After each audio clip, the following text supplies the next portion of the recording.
Joining me now with analysis, Utah Congressman Jason Chaffetz and Bob Bishop. Congressman, guys, good to see you. Thank you for being here. Appreciate it. Hey, thanks. Glad to be here. How are you? You know, maybe this is the cynical side of me, and I'm always looking. I'm looking very closely at a president that doesn't really have any problems, you know, kind of breaking his word. By the way, all of this is on C-SPAN. You know, broken promise. Right. No lobbyists, no earmarks. You know what? I won't tax people above $250,000. You know what? None of these things came true. If you pay very close attention, he's specifically saying, expand exploration. How about just saying, we will open drilling in Anwar, off the coast of Florida, in the Gulf, off the coast of California. We'll look for oil shale in Utah, Colorado, and Wyoming. He didn't sound specific enough, and why do I think he's trying to create an impression? Am I wrong, or how do you see it? Well, he actually ended up locking up more land than he ended up opening up. And if you look at what he's doing, if you look at California, for instance, you could create more jobs and get more oil immediately off the coast of California. You can't do anything now off the coast of California. So, yeah.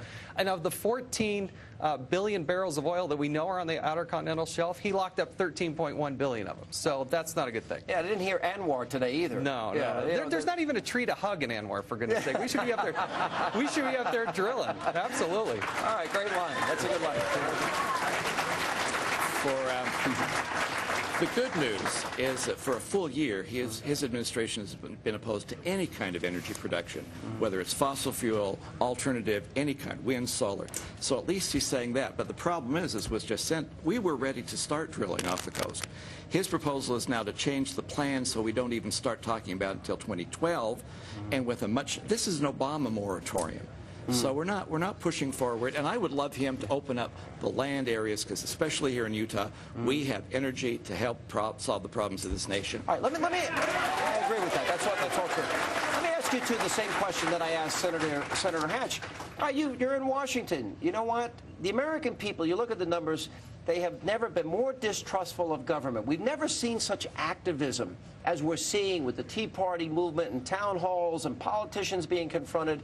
Have you ever seen it this bad? And if so, tell me when. And if not, why do you think it's too bad? Well, I just love that people are getting up out of their seats and actually doing something. That's what this country was founded upon. That's what, we should applaud that. Instead, they're mocked, they're called names, there's all these accusations. That's what this country is founded upon. We need to applaud that kind of action. The level of anger and anticipation and anxiety has never been higher.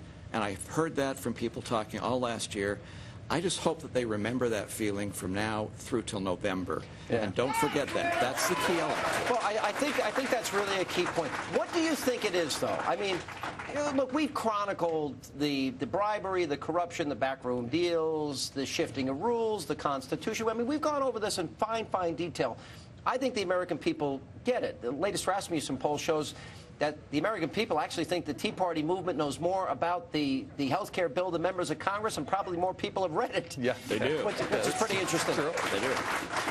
So is it that the Democratic Party, they've lost all their any moderate wing that they might have had? What do you think? No, I think it's the arrogance that they just drove forward. They just plowed through people. They weren't listening to the American people.